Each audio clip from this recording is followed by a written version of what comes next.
this video, I actually want to talk about silence and the importance of what silence can do for you. There's so many people that have to have so many distractions, and it's because silence is uncomfortable. It's uncomfortable because you hear a lot of noise. And when you hear a lot of noise, that is your thoughts saying, hey, I'm trying to get your attention, trying to say, hey, how much obnoxiousness can I do?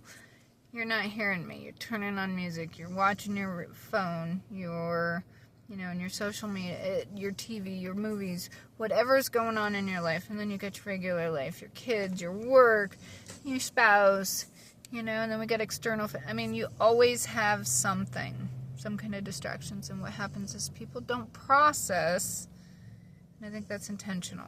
They want everybody going fast and having such a busy life that they're not able to process their emotions. But what happens is when you allow yourself to do that, you actually heal. And you heal because you process the traumas that you've been through.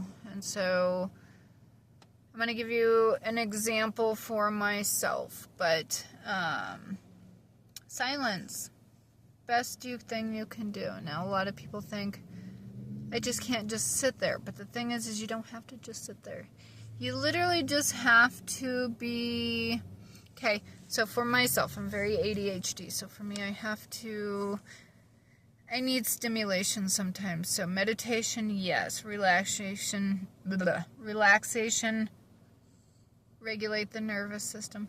But sometimes I need that stimulation too. And that's just because I can only rest for so long, so it's balance, and I'm really good about balance, but when I need stimulation, that's when I need something, energy. So I'm a very active person, and that actually helps me process my thoughts better. So for people that are ADHD, the reason why they're hyper is because the hyperness regulates the nervous system and actually helps them focus and just process their thoughts a little bit better. So let them move their body.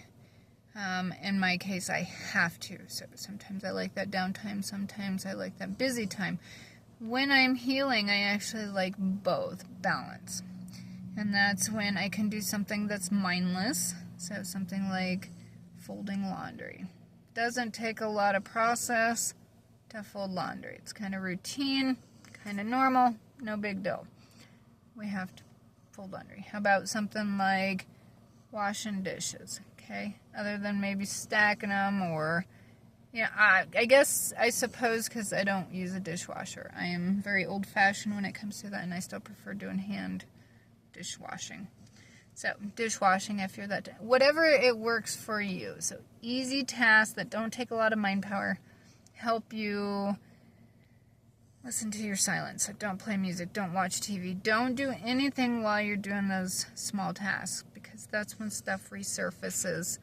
Your hands can be busy, but your mind is clear to where you can process things. And so for myself, that's the best way I can heal and process things. And so yesterday, 5:55 on the clock, which is change. Beautiful.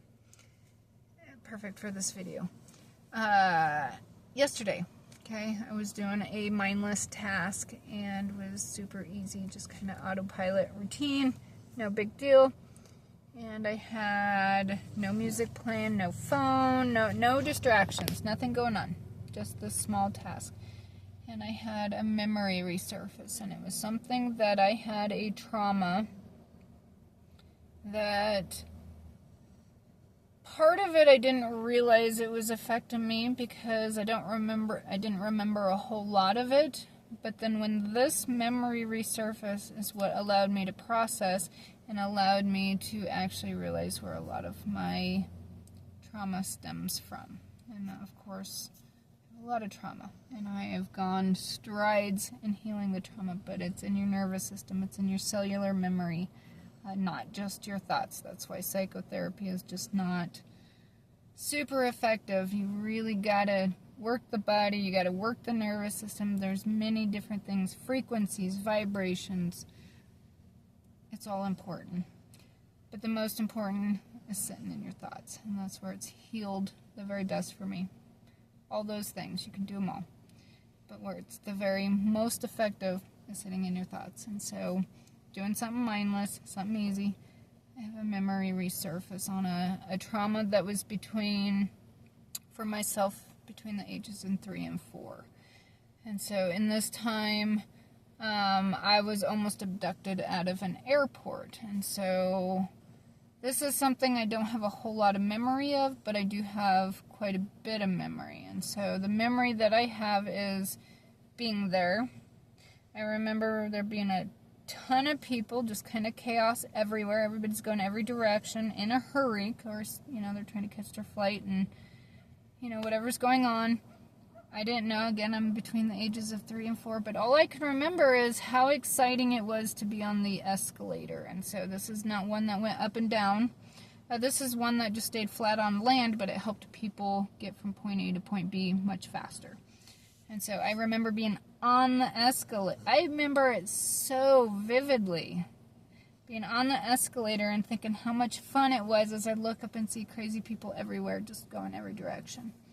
And I remember my mom being with me, and then I remember her not being with me. And at that point, I don't remember anything after that. And so I'm certain this might be for my protection. I wasn't ready to process it. And part of it, because I don't remember any of it except for the fun part, which was playing on the escalator, I'm grateful. That's the only part I could remember. But my mom has talked to me about it. And it's never bothered me because I realize, I don't remember a whole lot of it. And I'm really grateful to be here today. And so I was fine with it. But then I gotta make this quick. Yesterday, doing this mindless task, I had a memory resurface. And so it confirmed what my mom had told me and what she had discussed. And so she told me a man was... after we got separated, a man was trying to take me to a zoo or to go to see the animals or something. And so between the ages of 3 and 4, of course, I'm like, okay, let's go. I want to go see some animals. And so I don't remember that part. But yesterday when I had the memory resurface, I actually remembered what the man looked like. And at that point, it really didn't affect me a whole lot. I had the memory... I could detail him detailed to the color of the clothing he had on. But I remember what he looked like, and then it immediately brought up the memory of being in the airport that day. And it kind of confirmed what my mom had spoken to me about. And so after I kind of allowed myself to sit in silence and process this for a little bit with no distractions, I kind of had an emotional release. And it was because...